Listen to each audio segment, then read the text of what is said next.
Hello good afternoon students, कैसे myself M Singh. I am physics faculty mentor and career counsellor. आज बेटा इस video में हम चर्चा करेंगे उस नोटिस के बारे में जो एमसीसी ने लेटेस्ट अभी 19 अगस्त को अपनी वेबसाइट पे डाला है, जिसमें उन्होंने ये क्लियर किया है जो राउंड 1 एंड 2 के ऑल इंडिया कोटा में जिन बच्चों ने काउंसलिंग में पार्टिसिपेट किया है वो कैसे अपग्रेडेशन के राउंड 3 में जा सकते हैं। कौन से स्टूडेंट्स राउंड 3 के बाद स्टे राउंड में नहीं पार्टिसिपेट कर सकते हैं, यानी कौन से स्टूडेंट्स हैं जो राउंड 1-2 से राउंड 3 में जा सकते हैं लेकिन उनको फ्री एग्जिट नहीं मिलेगा। वहां पर उनको एक कंडीशनड एग्जिट करना पड़ेगा जिसमें उनकी जो फीस है वो जब्त हो जाएगी। इन्हीं सब पॉइंट्स पर जो क्लैरिटी दी है एमसीसी ने, उन्हीं 6-7 पॉइंट्स को हम यहाँ पर आपके सामने एक्सप्लेन कर रहे हैं। 19 अगस्त 2023 को reference number U11011/01/2023 MEC kind attention as approved by the competent authority medical council committee MCC of the DGHS has provided benefit of upgradation from round 2 to round 3 of the UG counseling for the academic year 2023. In this regard, candidates may note the following points. पहला point ये है, round 1 candidates who did not get upgraded in round 2 and wants to participate in round 3 of the UG counseling may fill choice for upgradation in the round 3 since their willingness will be taken as yes automatically. यानी आप round 1 में थे, आपको कोई college allot हो गया था और आपने अपग्रेडेशन की नियत से राउंड 2 के लिए आपने अप्लाई किया था, लेकिन राउंड 2 में आपको अपग्रेडेशन नहीं मिला, यानी राउंड 1 वाला ही कॉलेज आपके साथ रिटेन्ड है। तो अब इस स्थिति में आप ऑटोमेटिकली राउंड 3 के अपग्रेडेशन के दावेदार हो गए। मतलब अब आपको राउंड 2 के लिए जाकर के यस को टिक नहीं करना है, क्योंकि राउंड 1 में ही जब आप सेंटर पर अपने पेपर्स को जमा करने गए थे, वहां पर एडमिशन की प्रक्रिया कर रहे थे, तब आपने वहां पर अपग्रेडेशन से रिलेटेड यस के ऑप्शन को टिक किया था। इसी वजह से आप राउंड 2 में अपग्रेडेशन के लिए एप्लीकेबल थे। अगर राउंड 2 में सीट नहीं मिली तो अब आप ऑटोमेटिकली राउंड 3 में चले जाएंगे। राउंड 2 कैंडिडेट्स हैं वो freshly allotted can fill the choice for the upgradation by ticking the yes at the college campus. मतलब कुछ बच्चे जो हैं उनको राउंड 2 में ही फ्रेश सीट अलॉट हुई है, राउंड 1 में अलॉट ही नहीं हुई थी। अब उनको पहली बार सीट अलॉट हुई है तो वो कॉलेज में जब जाएंगे और वहां पर उस अलॉटेड कॉलेज में जब जा करके अपनी एडमिशन प्रक्रिया को पूरा करेंगे तो वहां पर चॉइस में यस का टिक कर देंगे और जिससे कि उनको अपने आप राउंड 3 के लिए अपग्रेडेशन का कैंडिडेट मान लिया जाएगा। आपको राउंड 1 में कोई सीट मिली ही नहीं थी, आप राउंड 2 में फ्रेशली आपको एक सीट अलॉट हुई, तो आप जब कॉलेज जाकर के वहां पर आप यस को मार्क कर दीजिएगा, आप थर्ड राउंड के लिए अपग्रेडेशन के लिए अपने आप कैंडिडेट है। इसमें एक और ये बात है, बहुत से कैंडिडेट्स ने राउंड 1 में पार्टिसिपेट ही नहीं किया था, वो राउंड 2 में ही सीधे पार्टिसिपेट किए और उनको उसमें एक सीट मिल गई, तो उनको भी फ्रेशली अलॉटेड कैंडिडेट माना जाएगा। तो उनको भी राउंड 2 से राउंड 3 में अपग्रेडेशन का अधिकार है, बगैर किसी फीस की जब्ती के। आपकी फीस कोई जब्त नहीं की जाएगी, बस आपको सेंटर पे जाके यस को मार्क करना पड़ेगा। Round 1 and round 2 candidates if satisfied don't fill choice for the round 3।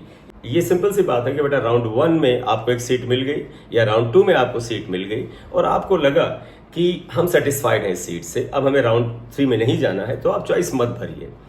इसमें दो पॉसिबिलिटी है बेटा, जैसे आपने राउंड 1 में एक सीट पाई, आपने ट्राई लिया कि राउंड 2 में अपग्रेडेशन के लिए ट्राई करते हैं, लेकिन आपको अपग्रेडेशन नहीं मिला, तो इसका मतलब राउंड 1 वाली सीट आपके पास बची हुई थी। अब आपको लगा कि अब और रिस्क नहीं लेते हैं, हम बस राउंड 1 वाली सीट को लेकर के आगे बढ़ते हैं, एडमिशन प्रक्रिया को खत्म करते हैं, तो आप एडमिशन ले लीजिए, राउंड 3 के लिए चॉइस मत फिल करिए। सिमिलरली वो कैंडिडेट जिन्होंने राउंड 2 में सीधे फ्रेश चॉइस फिलिंग किया या जिन्हें राउंड 1 में सीट मिलने के बाद राउंड 2 में सीट का अपग्रेडेशन मिल गया, तो उस केस में ऑब्वियसली बात है राउंड 1 की सीट की आपकी जो थी वो तो खत्म हो गई। तो भी अगर आप सोचते हैं कि राउंड 2 की सीट अब हमारे लिए सेटिस्फैक्ट्री सीट है, तो आप राउंड 3 में पार्टिसिपेट ना करें, उसमें चॉइस फिल ना करें। थर्ड पॉइंट देखिएगा, इफ राउंड 1 और round 2 candidates want to retain seat, मतलब राउंड 1 एंड राउंड 2 के कैंडिडेट अपनी सीट को बनाए रखना चाहते हैं कि भैया हम अभी ये सीट रखेंगे, then they can participate for the upgradation in round 3 by paying full fees for the round 3। ये चीज ध्यान रखिएगा, आपको राउंड 1 में सीट मिली, आपको राउंड 2 में अपग्रेडेशन में मिल गया।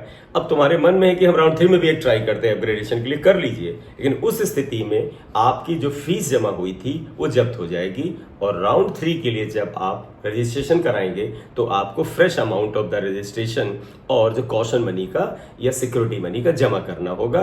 तो यानी कि राउंड 1 एंड राउंड 2 के कैंडिडेट्स अगर सीट रखे हुए हैं, उसको सुरक्षित रखना चाहते हैं और साथ ही साथ अपग्रेडेशन के लिए राउंड 3 में जाना चाहते हैं, तो उनको राउंड 3 में एक बार फिर सिक्योरिटी मनी और रजिस्ट्रेशन अमाउंट जमा करना होगा। बस यही इतना ही नुकसान है आपको। अब यहाँ पर ये भी क्लियर कर दें, राउंड 3 में आपको अपग्रेडेशन मिल गया तो राउंड 1 या राउंड 2 वाली सीट आपकी खत्म हो जाएगी, आप राउंड 3 में अपग्रेडेड कॉलेज में चले जाइए।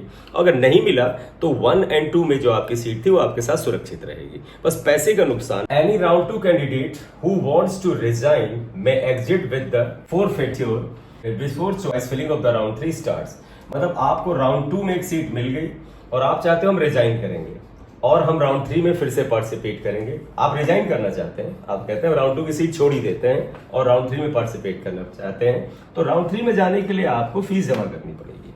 आपका पिछली फीस जब्त हो जाएगी। राउंड 2 का कैंडिडेट है वो रिजाइन करके जाना चाहता है राउंड 3 में, तो वो जब रिजाइन करेगा तो उसकी फीस तो जब्त ही हो जाएगी, लेकिन आपको ये एग्जिट जो है, ये जो रिजाइन जो है, वो choice filling of the round 3 की जो डेट स्टार्ट होगी उससे पहले करना होगा। अगर आप उससे पहले एग्जिट नहीं करेंगे तो फिर आपके पास रिजाइन करने का ऑप्शन नहीं होगा।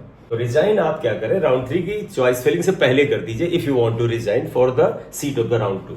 एक बार बेटा पॉइंट नंबर 6 जो है इसको आप एक बार देख लीजिएगा। If a candidate does not join the allotted seat of the round 2 or the round 3 there will be exit with forfeiture।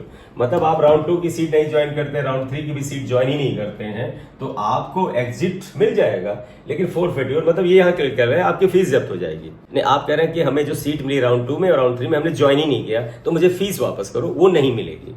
Round 2 या राउंड 1 के बाद ज्वाइन अगर आपको सीट मिल गई है तो उसे तुम्हें ज्वाइन ही करना पड़ेगा। नहीं ज्वाइन करते हैं तो फीस आपकी जब्त हो जाएगी। पॉइंट नंबर 7 देखिएगा।